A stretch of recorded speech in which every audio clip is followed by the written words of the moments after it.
मी काही कोणा अशा मोठ्या भांडवलदाराचा मुलगा नाहीये. मला इथल्या मातीचं दुखणं कळते. आज माझी कविता सगळ्या चॅनलवर गाजते.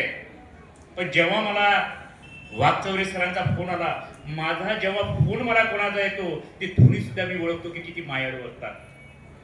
मी काळजात कोरलेलं नाव आहे Waghchaure sir. Actually MIDC area म्हटल्यावर तिथं कारखानदारी पाठ बनतात, यंत्र आहे. परंतु जेव्हा मला इथं आल्यावर जाणवलं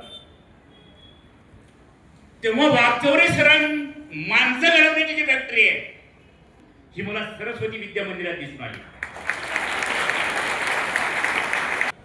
यांना मी विनम्र सलाम करतो.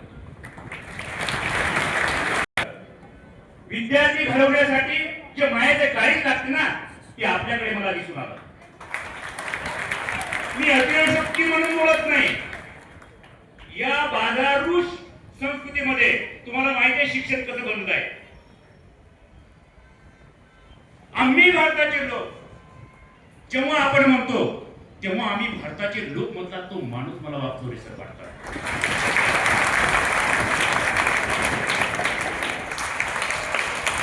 तो शाळेवर प्रेम करतो, गावावर प्रेम करतो, राज्यावर प्रेम करतो, माणसावर प्रेम करतो. त्याला माहिती काहीच लागते कोणाला बोलतो.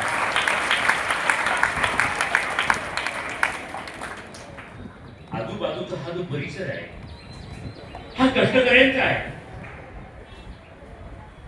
इथं अजूनही स्वातंत्र्याच्या साठी अनेक जण थापावलेले आहेत. पत्रकर्त्यांनी आमचं स्वातंत्र्य, या स्वातंत्र्यासाठी विद्यार्थी मित्रांनी मला एवढं भारावून केलं की तुमचे प्रस्तावना करणारे, सूत्रसंचालन करणारे, मी काय बोलावं मला हेच समजत नव्हतं. यांनी सगळं सांगून दिलं. पण मी भारावलो की छोटे छोटे मुलं एवढे चांगले बोलत होते. तुमचे सगळेच कार्यक्रम मला चांगले वाटले. तुमच्या मागची जी मेहनत आहे ना, तुमचे गुरु जे आहेत, जे शिक्षक आहेत, मला खरोखर त्यांना धन्यवाद म्हणावं वाटते.